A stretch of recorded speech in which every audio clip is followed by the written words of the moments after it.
Good morning, and thank you for joining the Texas Oil and Gas Association's Virtual Energy Summit, Powering Forward, featuring the Governor of Texas, Greg Abbott, Undersecretary of Energy from the United States Department of Energy, Mark Menezes, Plains All-American Pipeline Chairman and CEO, Willie Chang, and the Chairman and CEO of Chevron Corporation, Mike Wirth.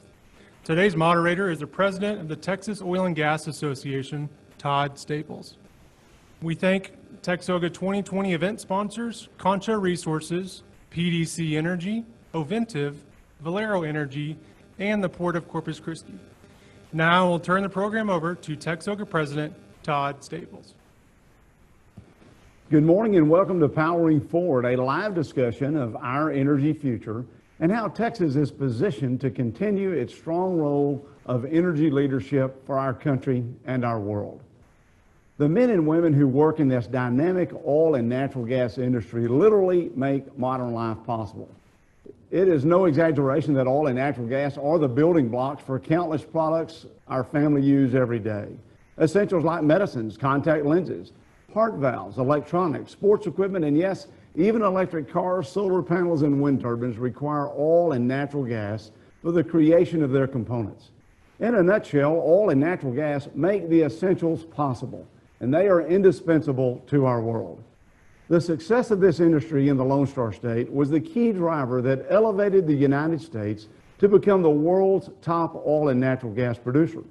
In 2019, oil and natural gas industry supported more than 428,000 direct Texas jobs and paid more than $16 billion in state and local taxes and state royalties, the highest total in Texas history, funding our state schools, roads, and first responders. Texas leads our country with 40% of our nation's crude oil production, is home to over 30% of refining capacity. Our Gulf Coast accounts for 80% of crude oil shipments through our ports, which are home to a growing LNG export market. Pipelines connect it all together and are the safest and most reliable method of moving product needed to heat and cool your homes to positioning gasoline to be delivered to a convenience store near you.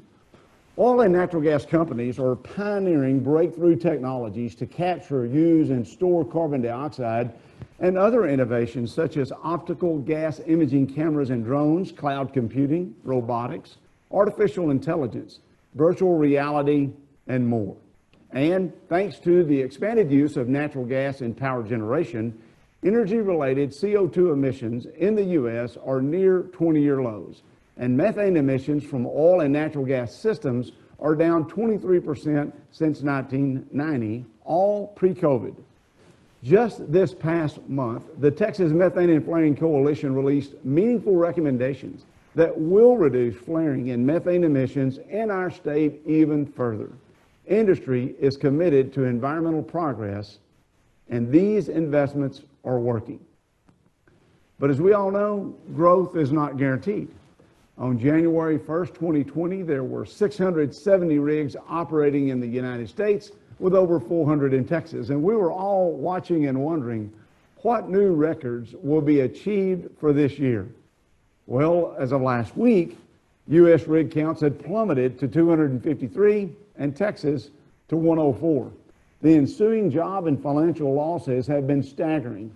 Yet, even with these tremendous setbacks, our industry is reliably and safely delivering the oil and natural gas products that fuel our daily lives, and with the right policies, is poised to do its part in maintaining national and energy security, along with helping to rebound our economy. To lead off our discussion of how Texas is powering forward to keep the 10th largest economy in the world moving, we are so pleased to welcome the 48th Governor of Texas, the Honorable Greg Abbott, who hopefully will join us shortly. We know he's been working around the clock to power Texas forward through these dynamic circumstances that we're facing, and we are appreciative that the governor took time out of his schedule to be with us today. It has been big news in Texas recently with the announcement of the shortfall that has occurred because of our economic impact that has occurred and hit our state. We know that Comptroller Hager has indicated that there's been a decline of almost $12 billion. The good news is that has been mitigated a good bit by some federal dollars that have come in, the work that our state leaders are doing to manage this difficult situation. There's going to be a shortfall of close to $5 billion as we face this next legislative session in January of 2021. And our policymakers are going to have tough decisions to make, but Texas has been through it before. Governor Abbott, we know that you have been working around the clock, and we're excited that you're with us today. Thank you for taking the time to join us. It's my pleasure. How you doing? Well, I'm doing great. We're working through difficulties. We know companies have faced some tough challenges. Everyone in Texas has. We have around the globe. It's been good to see your reassuring face and voice daily as you have led us through these difficult times. Look forward to your comments this morning. We really appreciate it. Sure, my pleasure. You want me to get going? Yeah, that'd be great. That'd be perfect. Tell me what structure you want to use. I'll say a few comments. Did y'all want to ask any questions after that, or how do you want to proceed? Sure, we'll ask some, and if you want to start out with a few comments and kind of set the landscape, then we'll have a couple of questions for you. We'll do that, and then I'm going to have to, I got about 10 or 15 minutes. I got to hop on to another Zoom after Perfect. that. Are you charging? Got it. All right. Well, we just finished another Zoom. Today is Zoom day, and we just finished another one, and we're running low on the battery. But Todd, first of all, I want to thank you for your leadership and everything that you're doing, and everybody involved in the energy sector in the state of Texas. Obviously, you know the pivotal role that energy plays in our state, and what we need more than anything else is just to make sure that we have stabilization in the price of oil and gas, as well as stabilization in the industry. We get things back up and running again. We had two cataclysmic events come together that you all know about, and obviously the pandemic, and then what happened with regard to Saudi Arabia and Russia. I think some of you know that when it came to Saudi Arabia and Russia, I got heavily engaged with the White House, with the president himself, with the vice president, with so many people, Larry Kudlow and others, to make sure that they took action that was needed to provide some level of stabilization.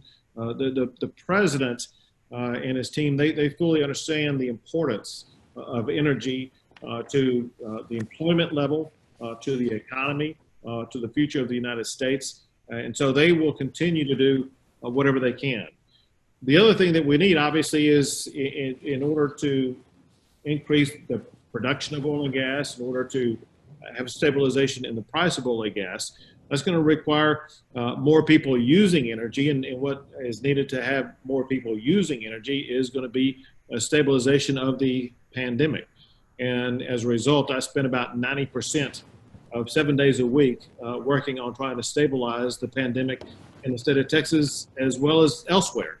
And as we've seen with the numbers go down and then the numbers go back up, it's always a moving target. And as a result, our response has to evolve and change.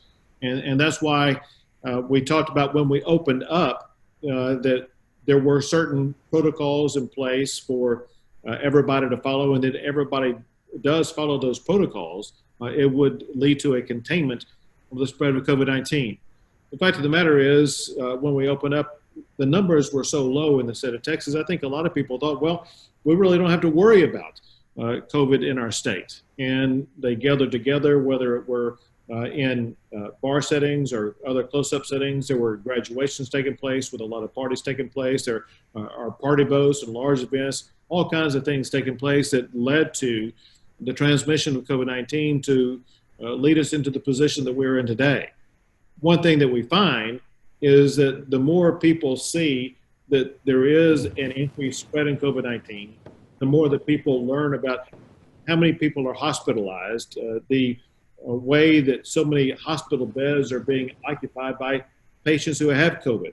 One easy example is what's going on in the Permian Basin right now, where COVID patients alone are occupying almost all of the intensive care unit beds in the Permian Basin.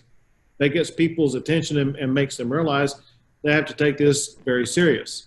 And then there's always this math sequence.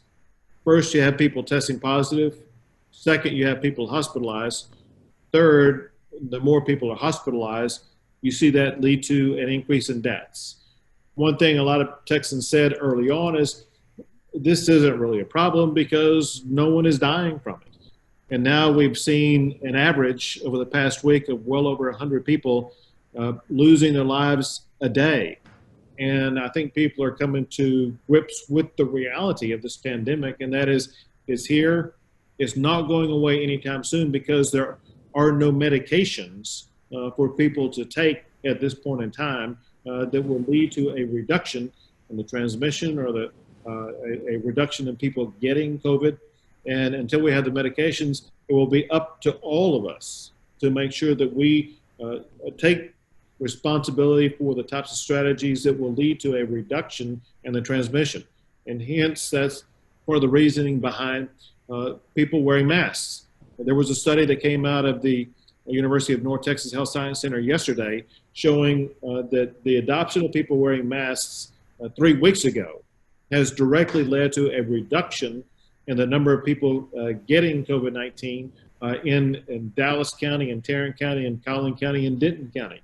And so this shows that if people do adopt the best practices, it will allow everybody to continue to engage in businesses. It will not lead to an economic shutdown in Texas and should not lead to an economic shutdown elsewhere. Before I begin my Zoom presentations today, I happened to see a Wall Street Journal article talking about why it is that in certain European countries, they have not had a second flare-up in the number of COVID cases like what we've had in the United States. And the key differentiating factor is that in the European nations, they adapted their personal behavior. They took COVID serious and they took the actions needed to make sure they reduced the transmission, and hence they were able to continue to go about their lives without any further lockdowns. Whereas in the United States, we're just not accustomed to dealing with a pandemic situation like this, and we have been slower to adopt those practices. Bottom line is this: for the next couple of months, until we do have medications that are available to us, we need everyone adopting these best practices to prevent the spread of COVID-19. If we do that, we will make sure that our businesses remain open, our economy remains robust, and that we will be able to, as much as possible, go about our lives in a very normal fashion. Now, I could go on for another hour or two if you want me to, but probably your audience may prefer to be able to ask a question or two. I don't know if I can hear them directly, but Todd, either you can give me a few questions or I can give you a monologue if you choose. Well, we want to say, first of all, we know and have recognized the work that you and your team have done to keep a balance. You have to keep the public safe, but we need our economy moving. We know that's the best antidote to the problems that we face is people working, businesses open, and so that's been a challenge, and we thank you for the reminder of being certain that we maintain the smart policies, safe distancing, mask, and those types of things, and we appreciate your leadership, and you get a lot of advice, I know, on just how to do that, but you're looking at the numbers, and if someone gets sick, they certainly want a bed to go in. You, Governor, have really helped, and your team has, as this was unfolding in our state. We know that people need food, they need water to continue. We know getting natural gas to their homes or for power generation, getting fuel to our convenience stores are essential activities that had to occur anyway. And so as we think about schools being a little bit delayed this year, we know y'all have been working a good bit with our education system. There's been some concerns that we've heard. There's fears that essential workers may be impacted as we move forward. And can you assure our listeners today about the role of essential workers and in your mind how that fits in as we continue to manage these difficulties? Well, essential workers should not be impacted. A couple of things along those lines. One is, from the very beginning, as you pointed out, essential workers were never shut down in the state of Texas. And so in reality, about 75 to 80% of our economy remain open the entire time. That's one reason why economically, Texas has not suffered as much as some other states have suffered. That will remain true, but also we do understand the necessity, in part for the education of our students, but also in part for the ability of students' parents to be able to go to work, the importance of opening up our schools as much as possible. It must be done in safe ways. We don't compromise the health and safety of students, teachers, or parents, but we also know that it is important to the health of students to be able to go into a classroom. That's exactly what pediatricians are recommending. And so we're working to make sure we have what's called a blended learning environment here in the early stages. Blended meaning that part in classroom, part remotely. And it's going to be up to the local school districts to decide what strategy is best for them. And that will vary from county to county based upon the spread of COVID in that particular county at that particular time. Our goal obviously is between now and the time when school opens up to gain control of COVID like we did back in the April and May timeframe. Now, the good news as we gather at this moment is that we are seeing the results of these standards and practices that we put in place a couple of weeks ago, because now for several days we're seeing a downtrend in the number of people testing positive, a downtrend in hospitalization rates, and so it may be a sign that we are getting better control of it, and that will just open up more business and education opportunities for people across the state.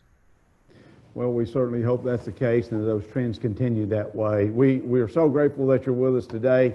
And I know you've got to run, but just one quick question about the budget. We know that odd number years are coming, January 2021. The legislature's coming back. We know you've been working closely with Lieutenant Governor Patrick, with Speaker Bonin. As we approach the next session of the legislature, what type of questions will you all be asking of state agencies as our chief executive of our state to be preparing for this next budget cycle to deal with the circumstances? So we requested already a 5% budget cut for many agencies, not all agencies, because there are some where it wouldn't be appropriate, such as Health and Human Services, for example, some others. But this will depend in part on several things. One, I'm sure you saw yesterday, the comptroller talked about the budget shortfall that we face. If that is the totality of the budget shortfall, that budget shortfall could be made up by what we have in the rainy day fund. But there's so many other moving parts that will take place between now and then, it's impossible to calculate at this time. Let me give you one easy example of what we are anticipating coming from Congress over the course of the next few weeks. As you know, the U.S. House has passed a bill called the HEROES Act that the Senate has taken up as we speak. And part of that helps local governments, including state governments, be able to fill holes in their budget that resulted due to no fault or no mismanagement of their own, but only because of loss of revenues because of the pandemic. And if something like that takes place, the shortfall that you saw that the comptroller mentioned just a couple of days ago largely would be, that gap would be filled. And so we still don't know with accuracy what type of shortfall that we will be dealing with. So hence, all we can really do is focus on the usual, and that is getting our economy up and running again as fast as we can, knowing that in May, once again, Texas has created more jobs than any other state in the United States, and our job is to make sure that process continues. Well, we certainly want to do our part, Governor. This industry is committed to this state. We're proud that Texas is the energy capital of the world. We want to continue that. Smart policies and leadership like yours and our state leaders and our legislature makes that all possible. We're so appreciative of you being with us today, and hope you have a good rest of your Zoom day today. Thank you, and Todd, thank you, but everybody in the entire industry for what you do for our great state. We know that this is a time of unprecedented challenges for all of you all. Just know that we go to work every single day to try to solve the problems that you're facing right now so you can get back to what you do best, and that's producing oil and gas for not just our country, but for the entire world. So thank you for what you're doing. We're fighting for you in your corner. Together, we'll get through this. Thank you, Governor. Appreciate it very much. Have a great Take day. care. All righty.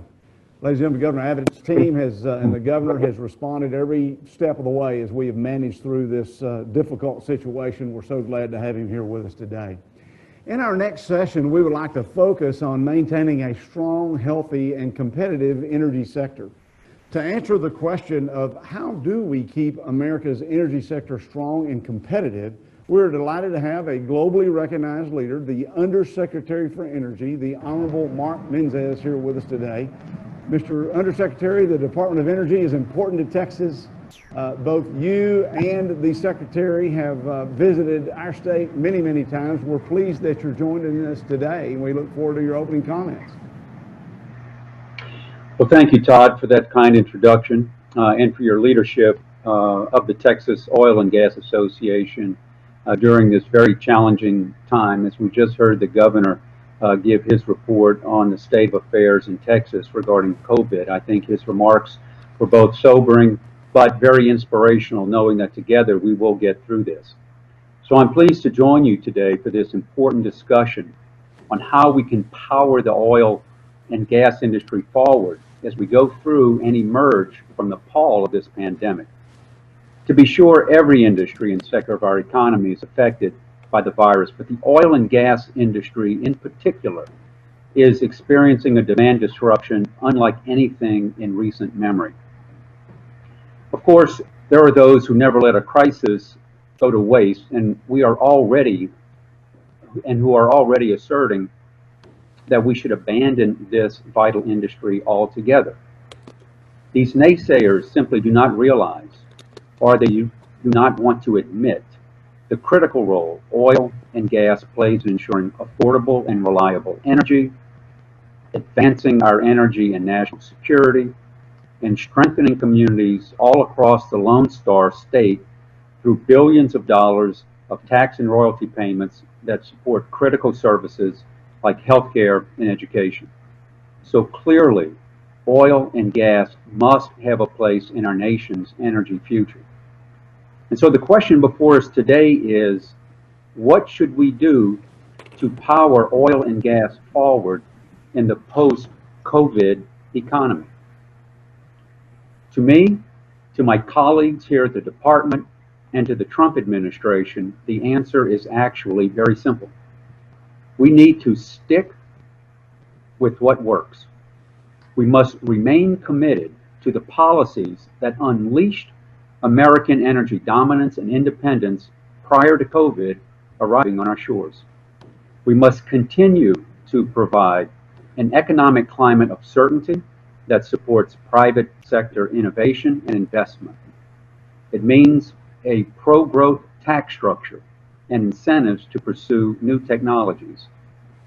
And it means we implement a regulatory structure that acts as rules of the road, not as roadblocks. The Trump administration is committed to cutting the regulatory red tape that stifles our economy. We've eliminated 8 regulations for every new rule enacted during this administration. The president has also issued a series of executive orders to streamline federal processes for energy infrastructure development. And finally, we must continue to pursue a true all-of-the-above American energy strategy, one that harnesses all of our available resources, providing choices to consumers while driving down prices and freeing American energy producers to export energy around the globe. And this energy renaissance was ushered in by a combination of the right policy at the right time and oil and gas innovators unleashing breakthroughs in technology. Congress got some of the policy right back in 2005 by exempting hydraulic fracturing from the Safe Drinking Water Act. That allowed the states to decide how to regulate hydraulic fracturing. It also did the right thing in 2015 by repealing the oil export ban. And this economic environment that was created by this administration's policies has produced truly amazing results. Our nation became the #1 producer of oil, surpassing Saudi Arabia, and natural gas surpassing Russia. That is due in large part to the commitment of the oil and gas industry investing in the unconventional gas plays and oil plays in Texas. The dominant American energy production is beneficial for consumers, providing affordable and plentiful energy. Our production increase has also changed the geopolitical energy landscape, allowing us to advance energy security. You heard the governor describe what the president did to combat the oversupply activities of Russia and Saudi Arabia. He was able to do that with the support of Governor Abbott, with the Secretary of the Department of Energy, and other policy leaders of the United States by bringing Saudi Arabia and Russia to the negotiating table. For the first time in history, you had OPEC countries having to negotiate with the United States instead of the other way around, and that is due in large part to the people that are attending this conference today. The United States is also deepening its energy relationship with nations around the world, including India, Japan, Australia, Poland, Germany, and South Africa. We were once a natural gas importer, and now we export liquefied natural gas to 38 nations spanning 5 continents, providing energy choice to nations so they do not need to rely on energy trade from unfriendly countries. And we want to do more. In February, the department issued 4 LNG export approvals in Texas, the capacity of which is enough LNG to supply over half of Europe's LNG import demand. And just a few weeks ago, we issued a final approval order for the export of LNG from Jordan Cove in Oregon, which has the potential of allowing our exports to reach critical markets in the Asia-Pacific region. When you stop and consider all of the benefits of pursuing a true all-of-the-above American strategy, more choice, lower costs, increased energy security, it defies reason that we still hear from some corners that the government should be in the business of picking winners and losers in the energy industry. The Department of Energy remains undeterred in our efforts to boost innovation across all energy sources, but oil and gas especially. In Texas, we are investing in research and development to ensure that the industry comes back stronger than ever and remains a leading driver of our nation's economic and energy future.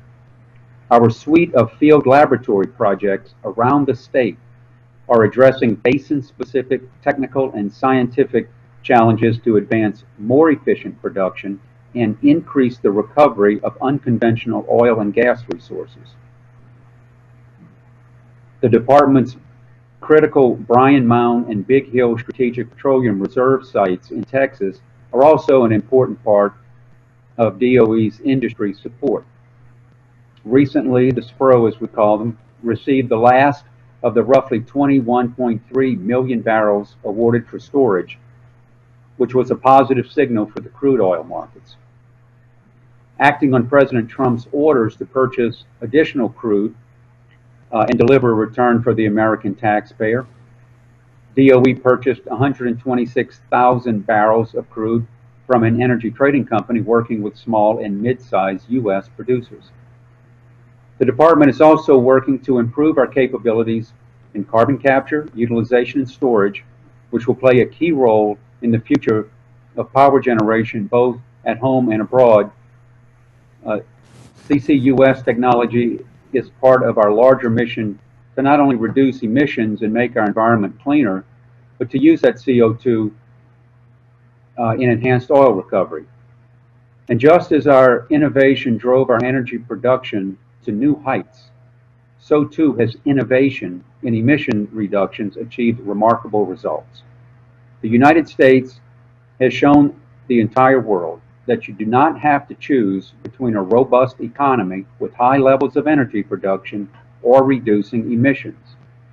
At the same time that we became the world's leading energy producer, we were the #1, and we continue to be the #1 in the world in reducing energy-related carbon emissions. And so, as I said in the beginning, what do we need to do to power the oil and gas industry forward? We need to repeat these recent innovation-driven successes. As states continue to work through the reopening process, demand will begin to return to more favorable levels. Jobs will come back, wages will increase. The industry, I am confident, is going to make a strong recovery. The Department of Energy is committed to and investing in the state of Texas because we know of the critical role it plays in our nation's energy future, and as Todd described it, the energy capital of the world. So I look forward to working with you. The department looks forward to working with you to make that future bright and to make it powered by Texas oil and natural gas. Thank you, Todd, for having me, and I look forward to answering a few questions. Thank you very much, Mr. Undersecretary, for those remarks. You hit on key themes, I think, that have enabled this industry to power forward. We appreciate President Trump's leadership. We appreciate the department's partnership with Texas. We think these pro-growth tax strategies, these science-based regulatory structure that you all have embraced have been the reasons where people are investing in our state to where we have some of the best environmental outcomes anywhere in the world, and that's a commitment that we all have. In thinking about the President's policies and the work that you all have done, we know that ensuring that consumers have access to affordable, reliable energy is a priority for the President. So in light of the turmoil that we're currently facing, you've touched on a lot of key things there in your comments, but could you give us some key fundamentals that the President and the Department would like to see in terms of short-term goals for the oil and natural gas industry? Well, thank you, Todd, for that question. And, you know, as the governor, and as you said in your remarks, you know, the key on this is we have to get demand back to where it was. So when we look at indicators as to whether or not we're accomplishing that, you know, we too look at some of the statistics that Todd, I heard you mention, right? So we look at the rig counts, we look at, you know, the permits that are being filed and applied for. I had noticed that in Texas, while the number of permits, for example, granted in June of this year was significantly lower than the same year a year ago, the number that are being processed is actually a bit higher than a year ago today. So, you know, we see that, you know, there is activity that I think is being driven by, you know, some movement with respect to price. You know, we look to, with our Energy Information Administration, for example, you know, they tend to be a bit behind in their reporting, but the latest numbers that we have, you know, show that, you know, the crude oil production in Texas fell by 4.3% between March and April. The May numbers we won't know until July. But I think the good news, if you will, is that our EIA forecasts that while the U.S. crude production for 2020 will be below that of 2020 and through 2021, these numbers are not that far off of some of our totals. And EIA predicts that the crude oil production will average about 11.6 million barrels per day in 2020, and it'll go down to 11 million barrels per day in 2021. But, you know, that's off an average of 12.2. Now, if you look to where we were in December and January, my recollection was, I mean, we were hitting numbers as high as 13 million barrels per day. Of course, that was driven by, you know, the whole global economic resurgence, really driven in part by, you know, the economic powerhouse that the U.S. became, you know, with the Trump policies. So we look at the pricing. We think we brought some stabilization back, as the governor had mentioned, some of the actions, you know, that were taken with respect to the OPEC countries and their agreement to extend their production cut levels through July. So we'll continue to monitor that. We think that, you know, you'll see price around $50, I think, for West Texas Intermediate is our expectation.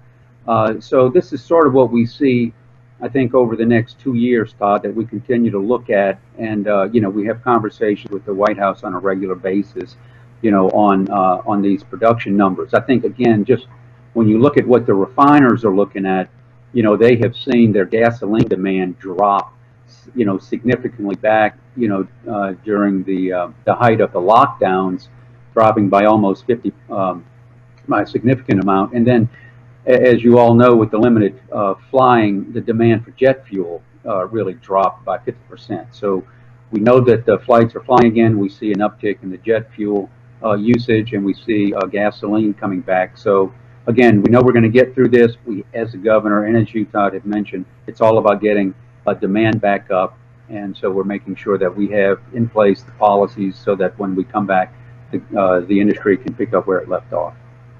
Well, it is about getting that demand where it needs to be. $50 oil, Mr. Undersecretary, sounds like music to our ears right now. We know that's what is needed to see the type of investment again that is going to drive jobs and drive economic activity. But we also know that it is a global marketplace, and so we must adjust and we must accommodate that. And the history of oil and gas has been one that has been cyclical. Obviously, the pandemic has created additional pressures, and we appreciate the work that you have done, the Secretary, the President, and this administration to make certain that we can move forward. It would be great to have a crystal ball where you could precisely pinpoint for us where you think that demand might be in 2021. I don't know. That may be too far of a stretch to try to give numbers. We know we're about 100 million barrels a day prior to the drop-off. Has EIA said what that number might be as far as the level of demand that we could expect in 2021? Yes, Todd, thanks for that question. Yeah, we checked with EIA before coming down here to talk to you. And again, they, if you look at their short-term energy outlook, and it's on the their website if you want to look at this, and it's really quite a bit of information in there.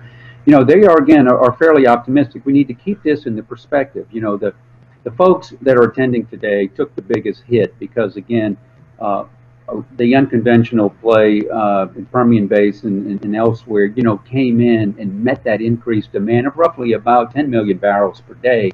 That took us up from, the 95 to up over 100 million barrels per day globally.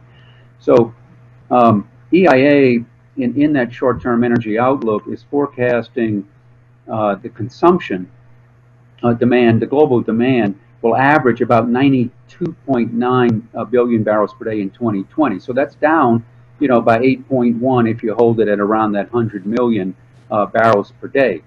Now the forecast demand in 2021, they are projecting, or they're forecasting rather, it will rise by probably another 7 million barrels per day to about 99.8 million barrels per day. So we're just slightly shy of that 100 million barrels per day mark. So, and they're very conservative. So I think that, again, as we come back and we power our economy with energy, the way that EIA is looking at this right now, and based globally on everything that's done with respect to the production cost, with respect to which countries are going to be hitting which production numbers, and more importantly to the demand as it comes back.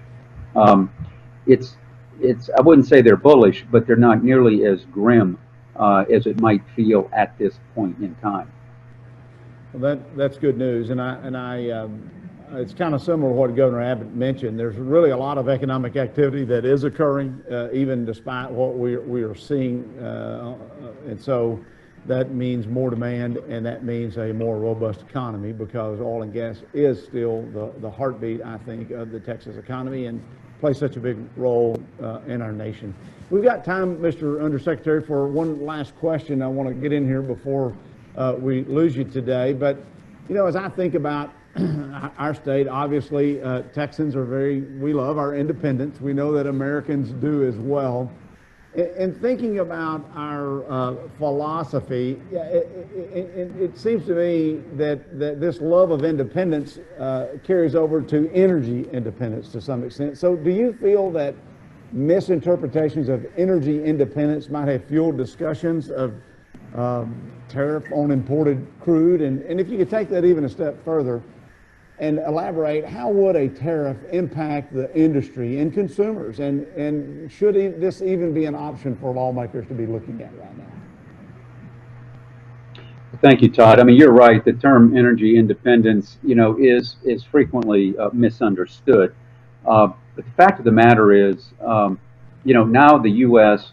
is both an active importer and an exporter of crude and petroleum products. I mean, for all of us that know the industry, we know that before we became the largest producer and a key exporter, we had our refineries were designed in certain ways to take whatever available crude we could at the time. And as everybody knows in this room, although others that talk about energy independence might not be aware, it depends about the crude type. Indeed, some of our refineries were built to take the heavy crude from certain countries that were available.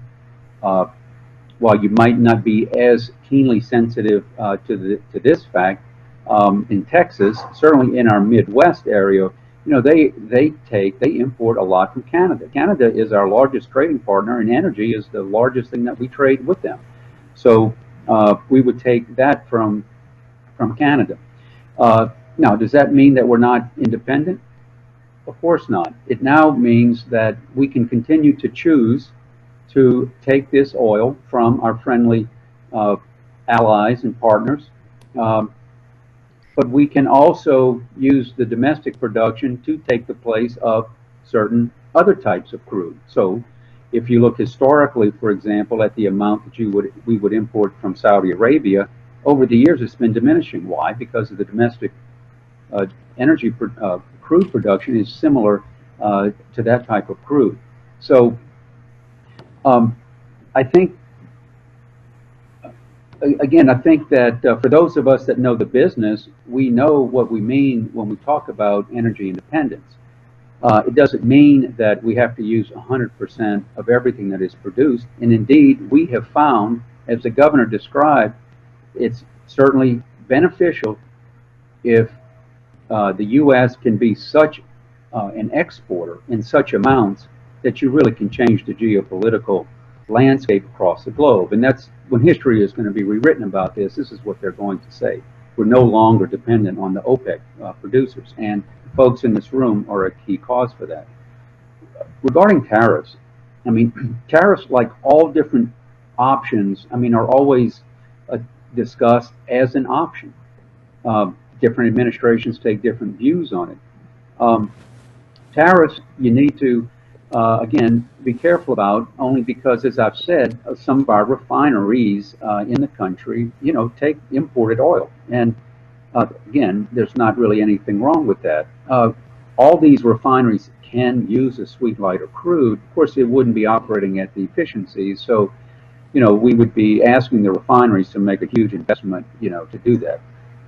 But so you can talk about tariffs, and indeed, I think it's fair to say, while we're talking about crude, because we're talking about producers, I mean, the other issue on tariffs is whether or not tariffs should be, put on any other products that we import. So it's a constant issue, that's being discussed. But I think the folks in this room know that when you talk about tariffs, you have to know that there's just a series of different consequences, and you want to make sure that whatever action you take in that area will not have the unintended consequences that sometimes tariffs result in.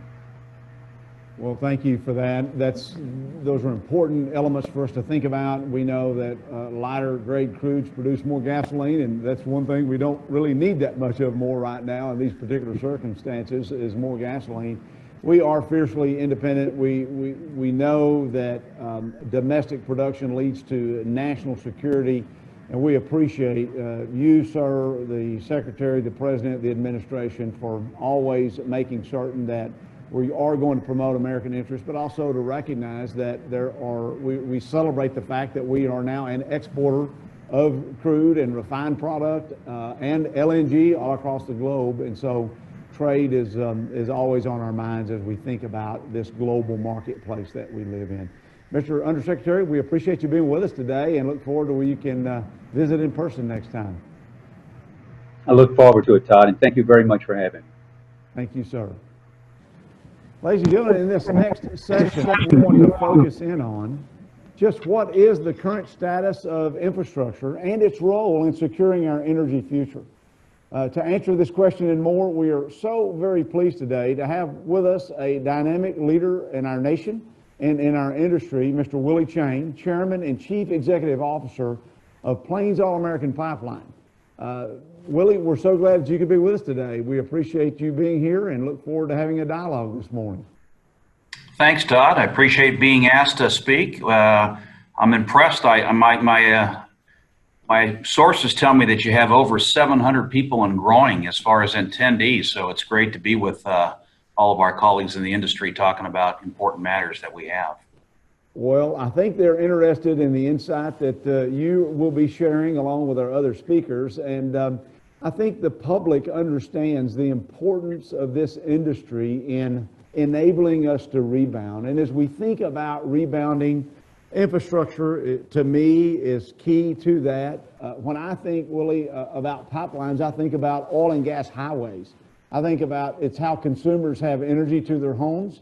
It's how fuel is delivered to a neighborhood where it's needed. And just as oil and gas workers are considered essential employees during this pandemic, pipelines are essential infrastructure along with our ports, our storage capacity, all that plays a big role in enabling our industry to deliver the products that consumers need. So we'd like your help in addressing our next topic. Just what is the current status of infrastructure? You're an expert here, and I can't think of a better person to lead this conversation. So as we think about COVID-19 related demand destruction and cancellations and delays announced for several major U.S. pipeline projects earlier this year, can you walk us through and answer the question, do we really even have enough energy infrastructure to meet our needs, and how will we adjust?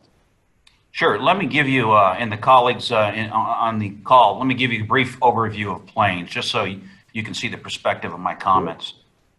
We are a North American midstream company. We operate in Canada and the U.S., primarily crude, so a lot of my comments are going to be structured around crude oil.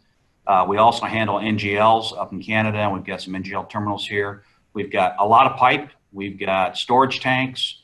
We've got a rail car fleet, truck fleet, and all of this is to allow us to move energy from key basins ultimately to end markets, not only in the U.S., but as the Undersecretary talked about, what I think is the big bogey, and that is supplying energy for the globe. So that's Plains All American. And the other piece that we do that I think gives us a bit more perspective than some others is we also have a marketing group that buys roughly 1 million barrels a day of crude oil in these basins. And we take the barrels, we move them through our system, and ultimately get them to end users, a lot of refiners as well, and again, being able to get them to the water. So we have a good insight to what's going on, where the barrels are flowing. And what I would tell you about the status of the industry, if you think back on some of the comments that the Undersecretary talked about on growth of our energy resources, it's just been unbelievable for those of us that have been in the industry for multiple decades, and me coming up on 40 years. It's really remarkable to see where we are. And so for the last 10 years, the midstream segment really spent a lot of time focused on trying to stay ahead of our E&P and our upstream, our brothers and sisters here as far as production. You can't produce the barrels if you can't get them to market. So the midstream segment spent a lot of dollars. Fortunately, equity was cheap, debt was cheap, and there was a huge growth mode over the last decade to be able to pipe the U.S. 180 degrees, really getting barrels from going into the country to ultimately leaving the U.S. in North America.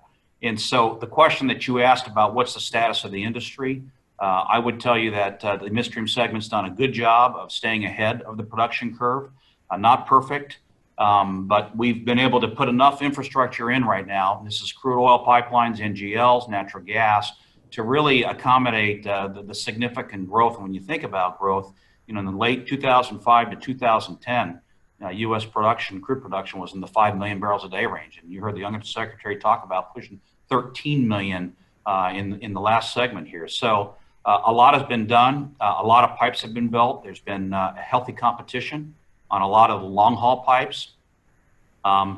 And I think certainly for the near term into moderate term, I think particularly around being able to evacuate basins and get them to key markets, we've got adequate pipelines in there.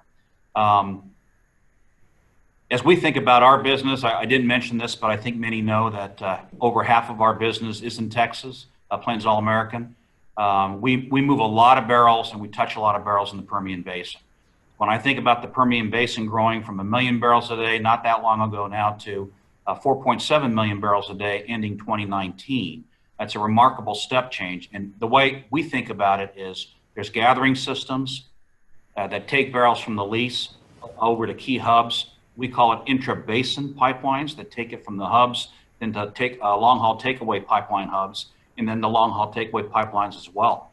And it wasn't long ago when the Permian Basin really had two key markets, right? It was the local refining demand as well as moving barrels up to Cushing, Oklahoma. And when you think about the Permian, it's really indicative of the rest of the U.S. and North America. The Permian now has access to 5, 6, 7 different markets because not only local in Cushing, you're able to get to Corpus Christi, Houston directly through a number of pipelines that have been built. And beyond that, you've got access to water, which you can get to any key U.S. port, as well as global ports. So there's a lot, and then you got an extension beyond Cushing as pipelines have reversed to be able to bring barrels out more. So the access to markets has been absolutely key. And when we think about our business, it's aggregation of barrels, it's flow assurance for the producers, our customers, or for the customers receiving it. It's quality segregation, because I think there was mentioned the quality of the crudes are different, and it matters what kinds of crude you want to run in the U.S. and what you want to export. And then the last one, of course, which is very, very important, is access to ultimate markets. So back to your question on is the midstream segment settled for takeaway capacity? Certainly for the Permian. We've got probably 5.5 million barrels a day of takeaway capacity today. There's another 2.5 that are in progress being built, so that's 8 million barrels a day. We would expect the Permian to fall probably below 4 million this year as a result of the demand destruction. And as most of the folks know on the call, that once you lose the barrels, you can get back on the trajectory and the slope of increase, but you can't get back to where you were because of the decline nature of the resource. So I think for the Permian Basin, particularly crude, there's easily 5 years of capacity of crude capacity before we have to worry about building any more long-haul pipes. That's encouraging news, because as we know, as the Permian did ramp up so rapidly, that was one of the difficulties, is moving the product out and finding these new destinations and enabling these highways to move oil and gas so that we can become that net energy exporter that we were. And it's good to hear the logistical process and the things that you think about in establishing that infrastructure. One of the big issues, I think, as we went through the initial contraction and demand just virtually dropped overnight, this is a big shift. It's a big complex process. So supply couldn't stop overnight. I mean, the two don't match up. That's one of the inefficiencies of a marketplace, but it enables us to rebound quicker. So can you walk us through maybe that situation and how industry responded that enables us to come out stronger here as we are trying to power forward? Did we face as much of a tipping point as in terms of managing oversupply, and what are some of the adjustments that midstream made during this time? Todd. I get asked the question a lot, what's the worst case scenario? And what I usually say, it's bird flu in China, but it happens across the globe. And unfortunately, that's what happened with COVID. We at one point had 3-4 billion people sheltered in place. So contrary to some belief that's out there, this is not a supply problem. This is by far a demand problem, where we had roughly 25 million barrels a day, or 25% of the liquids demand drop in the second quarter, certainly for a month there. So severe. We actually thought, we do a lot of triangulating around supply and demand. In our views, is we thought that we would breach, you would never breach the tanks, because you would actually just shut production back. But we thought that Cushing would fill. Cushing is, of course, a very key hub of crude storage in the United States. roughly 90, 95 million barrels a day of capacity, working inventories of 70 to 75 million, and we thought we would breach that level in late June, early July, which is right about now. And I would tell you that midstream did a lot, but the heavy lifting was really around the upstream and the downstream. Because of the severity of the demand destruction, there was a lot of proactive moves on the downstream side, cutting refinery runs. And in the U.S., you ended up cutting 5-6 million barrels a day, taking utilization down to the mid 60s, where it typically runs in the low 90s to mid 90s. So significant run cuts proactively, which was needed.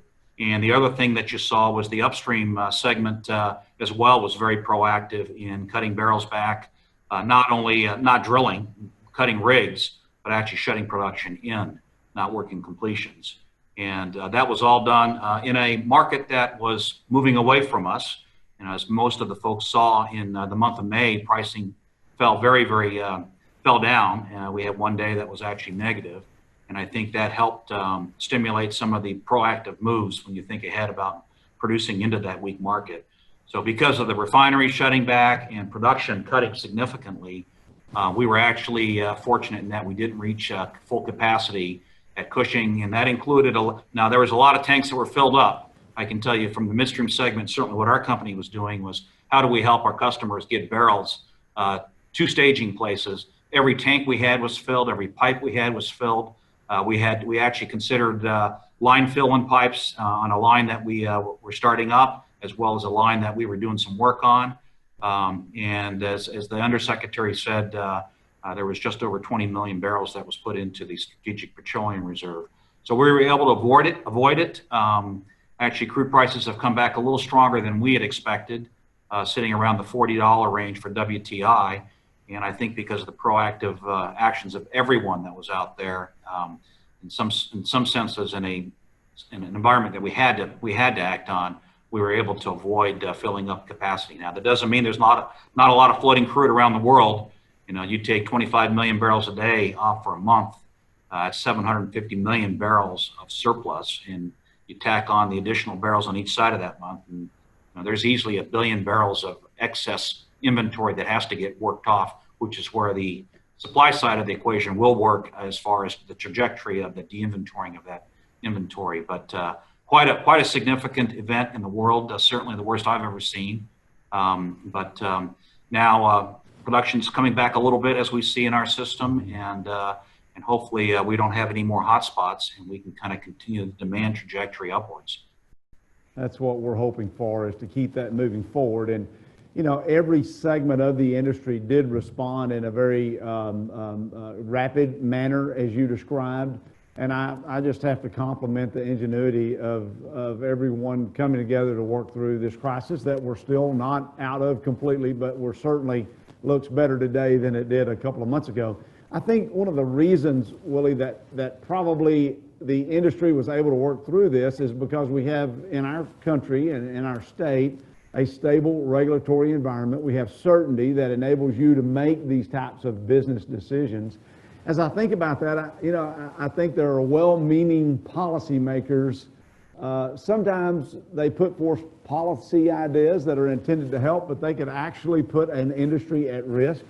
We've seen a lot of concepts introduced over the last few months, from putting a tariff on imported oil, banning imported oil, or requiring refiners to use only domestic oil, which they physically can't do in a lot of instances.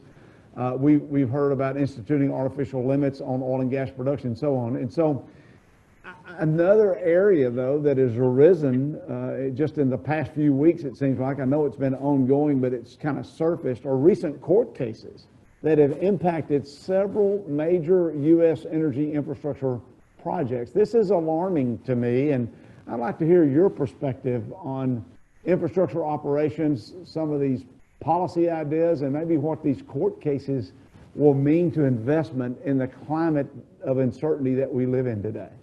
Sure. Well, let me put this in perspective again. I think everyone understands the opportunity we have. we have gone from, I was glad to hear the Undersecretary talk about not independence literally, but interdependence or security supply, security demand, those kinds of things. The U.S. has done so many things, I think, to position ourselves as a nation to be able to really, really help meet the challenges of the globe, whether it be increasing population or quality of life desires for the rest of the world. And we've been able to do that really because of two big things. We always talk about innovation, we talk about regulatory. And most people know this, but may not be at front of mind. You look at innovation, directional drilling, horizontal drilling, and the increase in production capabilities we've got for oil and natural gas here in the United States. And you've got a regulatory lifting of the export ban that really changed the game for the U.S. And that supply chain was always very tight. You could export products and intermediates, but you couldn't export crude. And when you really think of that supply chain all the way back to the resource, you want that supply chain as flexible as you can.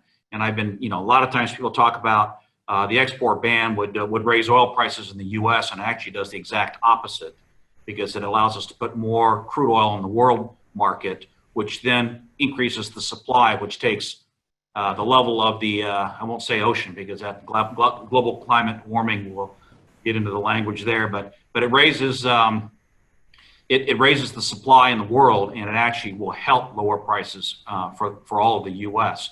So the reason I say all that is we've positioned ourselves so well to be able to produce the resource, get it to market through infrastructure, and the world deeply needs all of that. And so I think we always work through I'll call it the internal policies and regulations through reason and interacting with regulatory agencies. The thing that troubles me the most is the whole strategy around global climate change reduction, improving global climate change, which is absolutely critical and important. But the thought that the world can wean itself off of hydrocarbons. Every experience I've had and all the studies I read and the people I interact with, hydrocarbons are going to be a part of the global growth demand for a long, long time, and for us to introduce policies, regulations that challenge that will have very, very far-reaching implications and step us back as far as our ability to be able to provide energy for the rest of the world.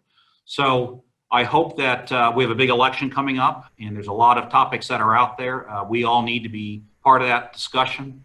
Having knowledge and understanding of things so that one can vote appropriately. One has to vote, and to get people that want to vote to have enough knowledge to be able to make the right decision with all the facts that they've got is very, very important. So I think that's very key, and our industry has to continue to talk about the benefits we bring, along with our strong commitment to operating safely, reliably, and responsibly in all the things that we do to reduce our footprint.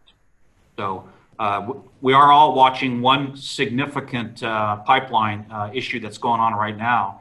It's a pipeline, the Dakota Access Pipeline has been running for about 3 years, and it's been ordered to shut down. It hasn't been shut down. There's a lot of discussion and discussions back and forth on that. But there's a line that's been running for 3 years, and I know there's issues. I'm not real close to it, but around the environmental impact reports.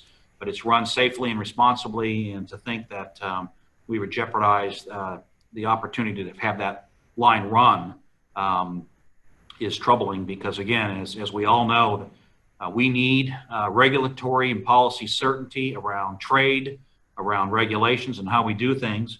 We can take great pride in knowing that we do things probably among the toughest and the best standards in the world. So as we produce energy, I would hope that the footprint that we leave is among the best, and if we can export that and share not only the product but the technology and intellectual property of be able to do that, it really helps the globe kind of remain sustainable as we go forward. Have we arrived, and what else is out there? Maybe can you address that real quickly as we wrap up here? Sure. I think technology continues to improve. I'd like to think we're never quite at the seventh inning stretch. We'd like to get to the seventh inning stretch so we can rest a little bit, but we shouldn't, because we've got to continue to drive our businesses. But as I think about technology just on the midstream sector, it's unbelievable the amount of technology that's improved on managing big data, integrity information, You think about SCADA systems and monitoring flows through lines that are moving 1 million plus barrels a day, and being able to monitor temperatures, pressures, and flow rates to be able to make sure to see if you've got a slow leak. You think about smart pigs and sending smart pigs down through lines to be able to see where steel defects are before they become to the point where they actually are threatening.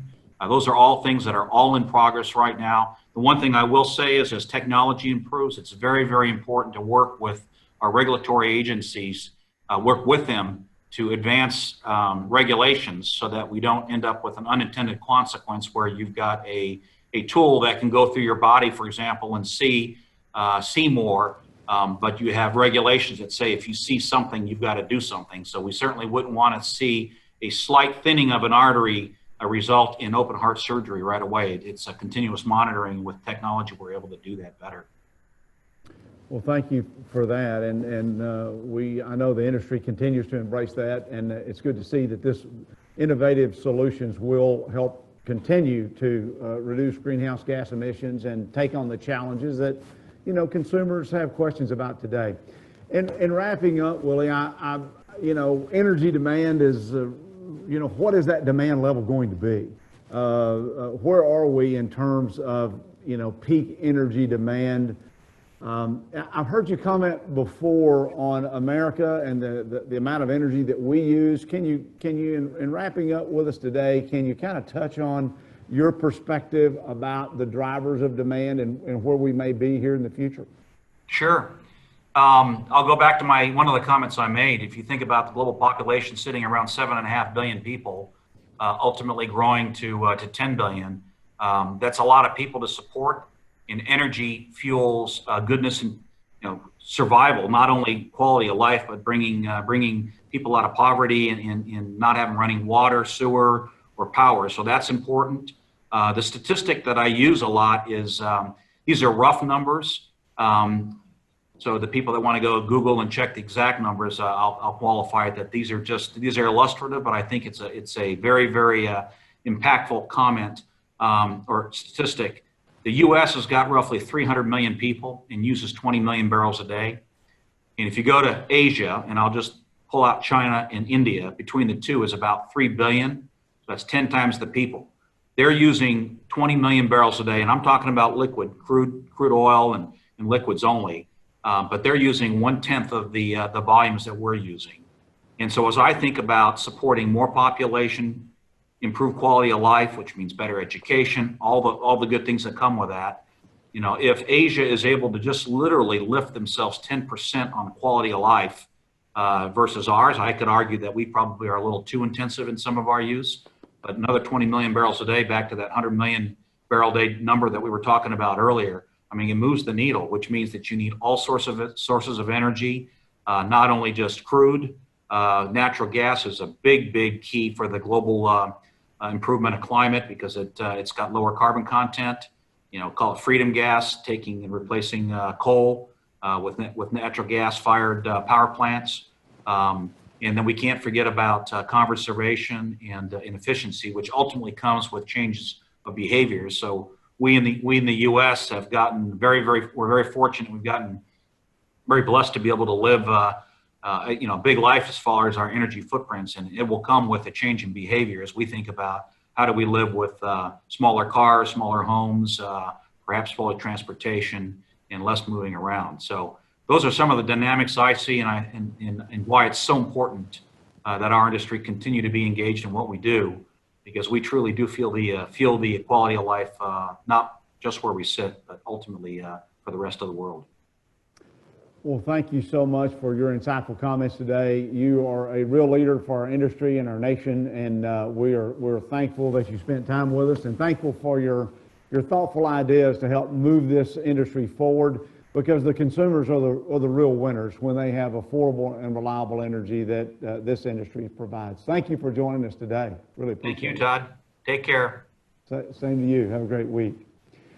Ladies and gentlemen, before we begin our next dynamic speaker and take on the tough topic of what is the state of industry and when will we thrive again, we have a very short video that I think you will enjoy, the highlights of industry's dedication to clean, safe, and secure energy. Listen in.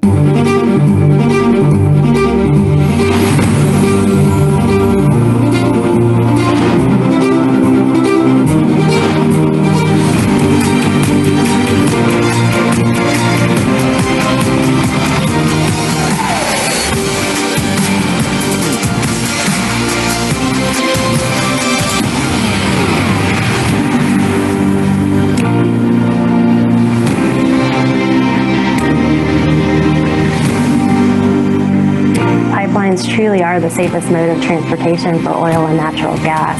We get a lot of product from point A to point B, and we're able to do it very safely.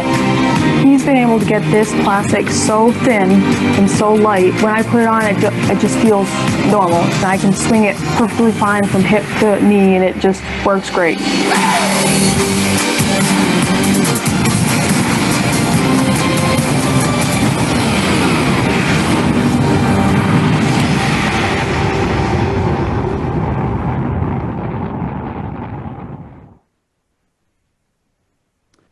Our speaker for our fourth session today is the Chairman and Chief Executive Officer of Chevron Corporation, Mike Wirth. Mike, we're so glad that you could be with us today, and we appreciate you taking time out of your schedule. We know that you have been a little bit busy these last few days, but we're excited that you're here. And one of the reasons, Mike, is, you know, Chevron's involvement as a global energy leader. You have a presence around the world. You have an extraordinary presence here in the Lone Star State, and have partnered with Texas to grow. But you have made big news yesterday with the announcement of the acquisition of Noble. And as we plan this conference about powering forward, this is actually couldn't be a better example of the work that companies are doing to ensure that consumers get the energy they need. So we'd love to hear from you for a few minutes this morning on what you've been working on the last couple of days. Well, Todd, thanks. It's great to be here, and I've really enjoyed listening to the prior speakers, who I think have made a number of very important points. You know, if I comment on the news of yesterday, it's perhaps a sign of the times that we've been talking about.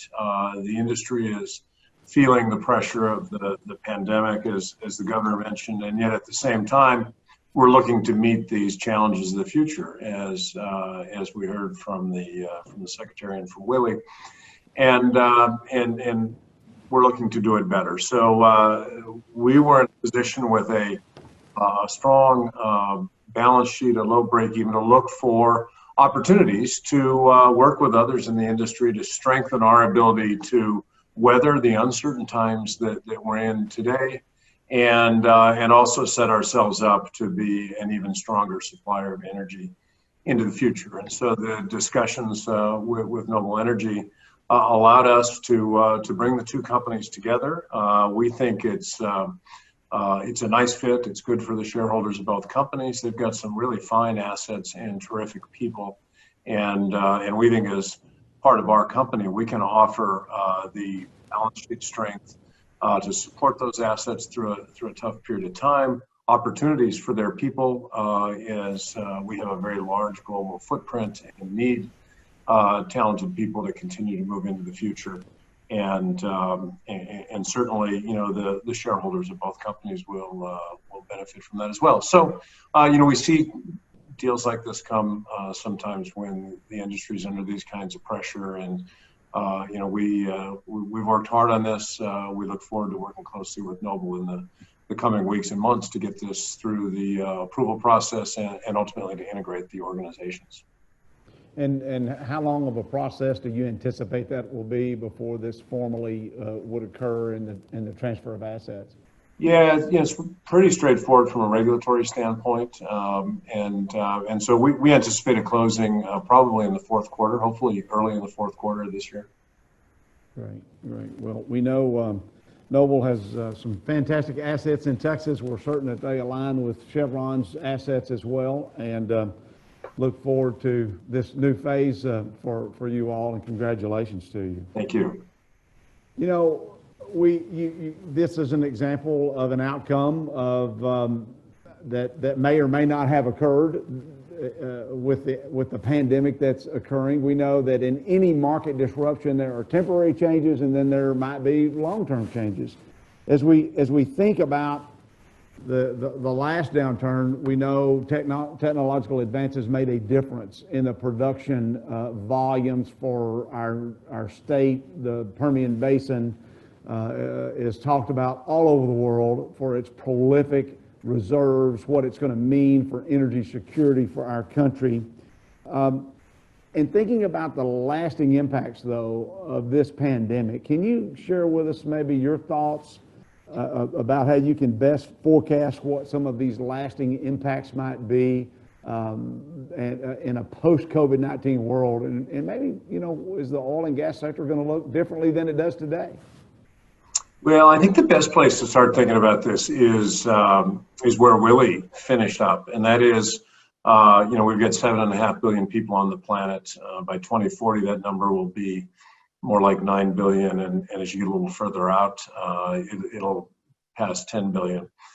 People need energy to live, and we have a growing middle class even today, and most of this growth will come in regions of the world that don't enjoy the standard of living that we do here in the United States. So the demand for energy is going to grow, and it's undeniable. And as Willie said, and I think the undersecretary said, we need all of the above, and so we need to support that. I think the questions around COVID. I'll start with products first of all, and I think the questions there are whether or not there will be a change in the mix.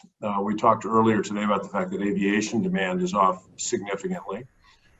We saw gasoline demand in this country and other countries around the world down more than 50% during the height of some of the lockdowns. Diesel demand, not nearly so much, because supply chains needed to continue to function to bring food to people, to bring supplies to hospitals, to keep the economy alive.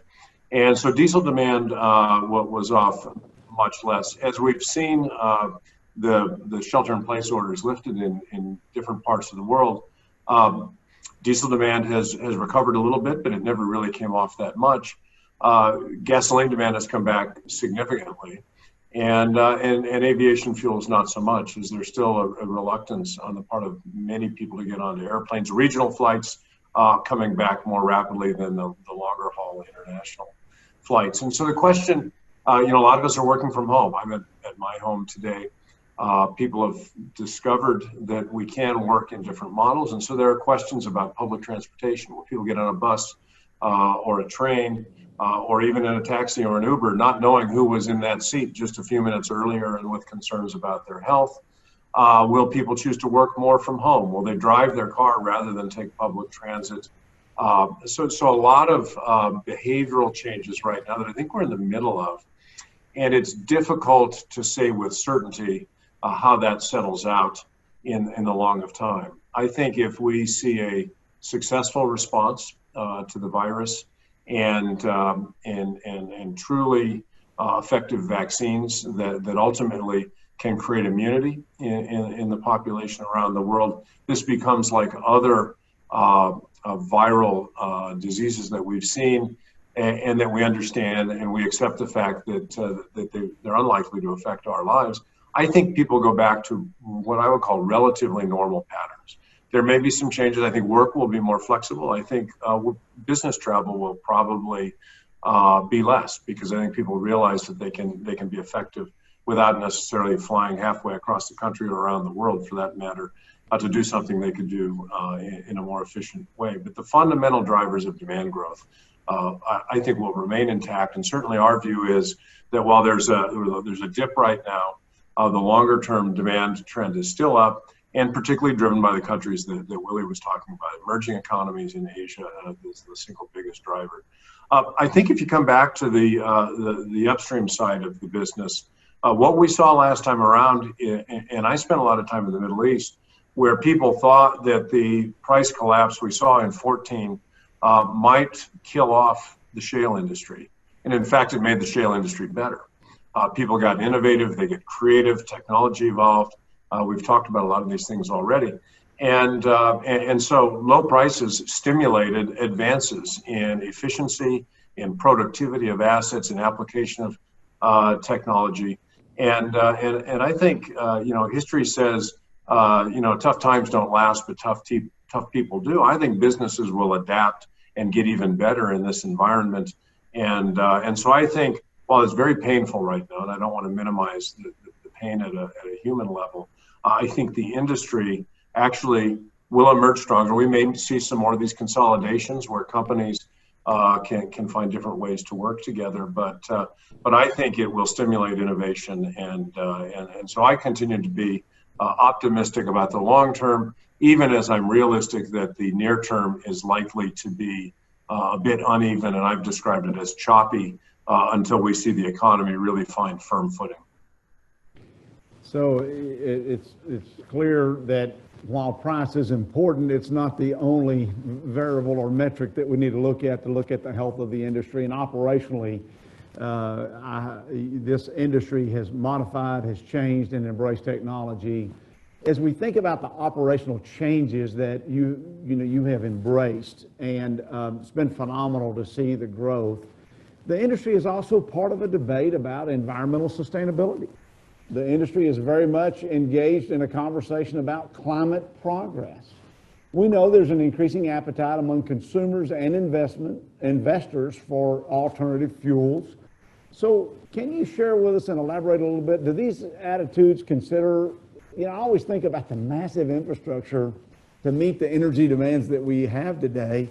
And so as we think about the alternative fuels conversation, what about the infrastructure and the investment that's needed to meet the global demand that you alluded to about the world population? And can we do that, and can it be done in a reliable and competitive way? And how does our industry continue to do its part in addressing the environmental concerns to deal with this, perception? And I know that's a compound question I've thrown at you, but it's probably one that you deal with pretty regularly in your world. It is, and I'll be pretty brief because I know time is short, and I could go on this one for a long time. Look, shareholders, government, society expects more from us today than they have in the past. And you can disagree with it, you can be frustrated with it, but it's just a fact. And so I think the thing the industry can do is say, okay, how do we expect more from ourselves? I think there's an opportunity for the industry to do better. Willie just talked about technology to improve pipeline integrity, and that is the right thing to do. Nobody intends, whether it's a shipper or a pipeline operator, nobody intends to ever lose oil onto the ground. And so the technology we have today, the way it's being applied by people like Plains, will improve environmental performance. We built a strategy in the Permian Basin to say we won't bring production online unless we know we can flow the gas. We're not going to just flare gas as a routine matter. And it takes a little more planning. It takes a more disciplined approach to how we develop assets and lay out field gathering infrastructure, but it's doable. And some of the recent data shows that our company is one of the better ones in the Permian on methane emissions. We can all improve on these things. And I think it's very important that the industry respond to these challenges. Our license to operate is important, and it always has been. And in great states like Texas that welcome the industry, the people in Texas care about their environment just as much as the people in California, where I live, care about the environment. And the people who care about the environment, there's nobody that cares more than ranchers and farmers and oilmen that live and work outdoors and in the environment. And so I think the industry needs to step up, not because governments force us to, but because it's the right thing to do. It's good for our business. We use mostly brackish water in our completions now, and there's a whole host of things I think that we can and should be doing. Chevron, your team at Chevron has worked very closely here in Texas on the Texas Methane and Flaring Coalition, finding tangible ways to reduce methane, to help mitigate methane emissions and reduce flaring, and to work on establishing best practices. In fact, we've had over 40 companies that and the different trade associations in Texas, and I've really been proud to see that come to fruition. And it's in large part to your leadership and your colleagues like Willie and others who are looking for these tangible type solutions. A couple of questions here that I'd love to get in and to follow up on the environmental progress conversation and what industry is doing. When I hear the term energy transition, I think people interpret that term in different ways. And so, you know, hearing you speak to this issue and the climate progress that Chevron is committed to, and many of our companies here in Texas that are global leaders in this space, can you tell us what energy transition means to you and what it should mean to consumers as well? I think it's one of the least understood terms out there. And if you look at the history of energy in the world, we've always been in a transition. We go back 200 years ago, and biomass was the primary source of energy, burning wood and peat. You have, oil in the middle of the 1800s discovered. And when it was first used, we didn't use oil to fuel airplanes or cars because they wouldn't be invented for many decades to come. It was used for lighting, for kerosene. And it replaced whale oil, which was the primary source of energy for light at the time. And in fact, whales were being whaled into extinction at that point in time. And if not for the use of kerosene for lighting, whales may have left, been a species that disappeared more than 100 years ago. And so ironically, you save the whales as kind of a catchphrase for save the environment. In fact, our industry helped save the whales. If you fast forward about 50 years to around the turn of the century, there were incredible concerns about the emissions from horses because all transportation was horse-drawn. And so horses, and you don't have to tell you this in Texas, they have solid, liquid, and gaseous emissions.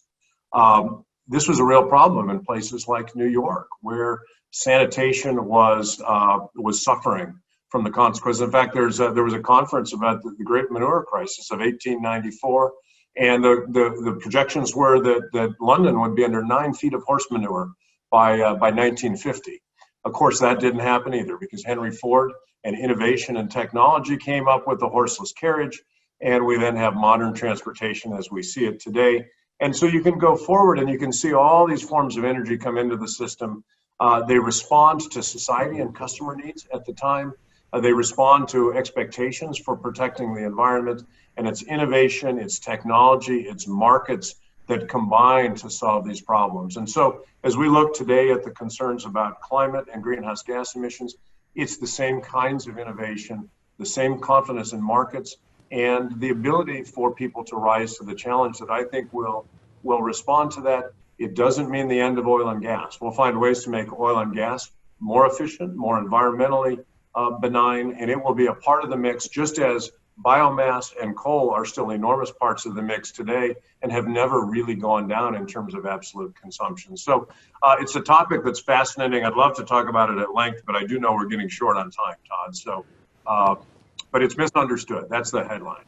Well, you do a great job of explaining that, and I think if we look at it in the context of the history of time, we do evolve, we do get better, and I see oil and gas as we think about the products that we use every day. It is a part of our daily lives, and the commitment from industry has been phenomenal. The billions of dollars into research and development to continue to find cleaner burning fuels, and it's just if consumers understood what is taking place, I think they can see that we can have a strong energy future, and it can be done in an environmentally friendly way. I come from an agricultural background, and the advancements are just staggering, and the same is true in energy. To have better quality of life, better food opportunities, and food security and energy security kind of go both hand in hand. Mike, as we wrap this up today about powering forward and thinking about the Texas energy industry, we know when we produce over 40% of the nation's crude and the leader in gas production, that we're proud of the role that we play. We talked a little bit about energy independence with the Undersecretary and with Willie Chang as well. With the changes that we're seeing, I think there's a conversation out there about the recent downturn, and does this threaten U.S. energy dominance? And what are the factors that we need to be looking at to think about our role as a future top producer? Is it feasible for us to maintain our status forever as the top energy producer in the world? And what do we need to be thinking about as we think about what that means in terms of jobs and environmental progress as we make, and keeping that leadership role? If you could talk to us about that a little bit. Yeah, so the United States is interesting. I travel around the world and I talk to government officials and business leaders in many different countries. And virtually all are highly dependent on energy. Some are large producers, others are large consumers. And so they have well thought out policies about energy as a part of their economy. In the United States, we're blessed to be the largest consumer and the largest producer. And therefore, in some ways, our policy has not had to deal with some of the issues that you do if you're one or the other, but not both. And so I think we need to continue as an industry to advocate for the kinds of policies we've heard people discuss today that are good for the economy, that are good for jobs, that are good for the environment, and good for the country. And there's every reason to believe the United States absolutely can continue to be an energy superpower. We're blessed with natural resources that are absolutely, abundant, and we're blessed like few countries are. We have innovation and a system of universities, national labs, and a culture of innovation and technology development that is absolutely a world leader. We've got the rule of law that enables investments to be made and those investments to generate returns. We have to protect these things. So the comments about pipeline lawsuits earlier I think this is a cautionary moment. We can and should be an energy leader, but we can't have policies that allow people to use the courts or other tools and techniques to unduly constrain investment in our industry. I liked the comment that I heard from the Secretary that we need rules of the road, not roadblocks. And look, everybody who's in the industry wants to follow the rules of the road. We need to know what the rules are, and there need to be proper processes for permit review and environmental impact review and the like. But then we need to get on with things, and we need to be sure that we don't use those tools to push an agenda that is not really a genuine effort to strengthen this country's economy, to create good jobs, to create energy security, which is the right term, not energy independence, but energy security. But we have the greatest workforce, the greatest culture of innovation, the greatest resource base, and there's every reason to believe, and I'm an optimist about the future, that we can continue, if we work together across the industry, across multiple industries, and with the policymakers, to continue to advocate for, and even if there are fits and starts, to move forward with a framework that allows us to be an energy superpower that's second to none. Well, I certainly am motivated by your optimism, but even more so by the tangible ideas that you use to form that conclusion. And certainly policy matters, and investment can go anywhere in the world today, and we certainly want it right here in Texas, as you've demonstrated with the news that you broke yesterday. Mike, thank you so much for joining us. You're a great leader. Your company means a lot to Texas. And any closing thoughts here as we wrap up here today? Well, it's an honor to be invited along with the distinguished panel. And I got to tell you, there's no place better in the world to do business than the great state of Texas. So we intend to be a big part of the Texas economy for a long time to come. Well, Governor Abbott will appreciate those comments very much, and he's working hard to keep it that way. Have a great rest of the week. Appreciate you being with us today on such a busy week in the life of Chevron. You bet. Thank you, Todd. Well, ladies and gentlemen, we are so thankful for our leaders who joined us today. Governor Greg Abbott, Undersecretary Mark Menezes with the Department of Energy, Willie Chang, the Chairman and CEO of Plains All-American Pipeline, and then Mike Wirth, you just heard from, Chairman and CEO of Chevron Corporation. But we want to thank you, our listeners, most of all. Getting the right information out is what is needed for sound energy policy. That's what's needed for growth. That's what's needed for recovery from what we all face today. That's what's needed for jobs. And that's why we invite you. I'd like to ask you to just take your phones out right now and send me a text. The number to send it to is 52886. 52886 is the only numbers you need to type in. And in the message, just put the word TXOGA, T-X-O-G-A, to 52886. We will subscribe you to email updates providing you the latest information about oil and natural gas in Texas. And I promise we won't spam you, and you can unsubscribe at any time.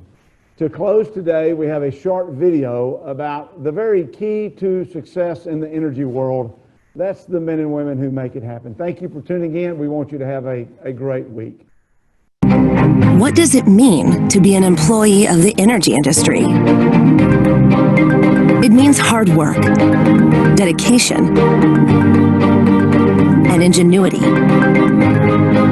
It means utilizing the latest innovative technologies. It means proudly serving the industry that's defined Texas over the last 100 years. Our industry has fueled our past, and Texans can count on us to fuel our next 100 years.